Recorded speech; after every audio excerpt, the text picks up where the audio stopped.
Hey guys, what is up? This is Mr. A. Crizzy here, and welcome back to another movie review. In today's movie review, I'm going to be reviewing the 2002 movie from Danny Boyle, and this review is going to be on 28 Days Later. 28 Days Later was released in the UK in 2002, and it's directed by, like I just said, Danny Boyle, and Alex Garland wrote the screenplay as well. And so this movie plays out as like a horror movie in some ways. And so in this movie, a group of misguided animal rights activists free a caged chimp infected with the rage virus from a medical research lab.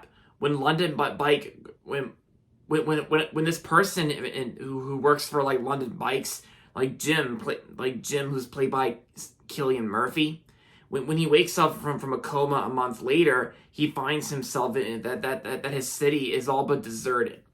On the run from the zombie-like victims of the rage, Jim stumbles upon a group of survivors, including Selena and a taxi cab driver, Frank.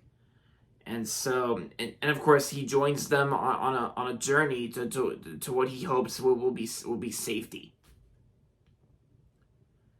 And yeah. So I've heard about this movie for several years, and then when I saw that there was a new one coming out soon, like on June 20th, which is this Friday, it had me interested in checking out the other two films, which at first 28 Days Later was not available anywhere on streaming or digital, but it just came to digital platforms not long ago, and so I actually watched 28 Days Later for the first time, and I'm gonna have to say this was actually a very well-made movie. I think this is actually one of Danny Boyle's best films that he ever directed, and probably like one of the best horror films I probably have seen as well. Because I bet there are some times where horror movies can be good for like the early 2000s. Like this movie came out in the UK in 2002, and it was also released in the United States in 2003. But I'm calling this a 2002 film. So yeah. And I also like how this movie is shot as well. And I gotta say, the cinematography I thought was well shot as well. Like it almost kind of feels like those types of movies where it almost feels like a found footage film. Like it was shot on like, because I'm sure this movie was probably filmed on different cameras, but of course, like I said, it almost kind of feels like a found footage film, since this movie kind of does play it out like that. But there are some times where it can also be a horror movie as well, and plus the whole concept and aspect behind this movie is that London became deserted after this rage virus became into effect, and it infected like pretty much almost everyone in London in this film. And yeah, I also read on research that this movie also gained more popularity back in like March 2020 when COVID hit. Cause yeah, this movie kind of almost felt a little bit like an early 2000s version of the pandemic, a little bit, but in some ways like that. And of course, there are some other films that are kind of similar to this, but not in that way.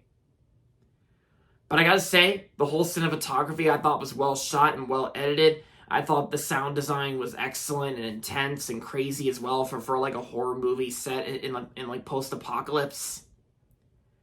And the performances I thought were really good too. Like I gotta say, Cillian Murphy is a fantastic actor, and I gotta say his performance, Cillian Murphy, was really great in the film. His performance here was great, and Brendan Gleeson was also in the film too. And Brendan Gleeson I thought did good, and Naomi Harris I thought she did pretty good as well. Like I gotta say the performances weren't bad. That they were like well done.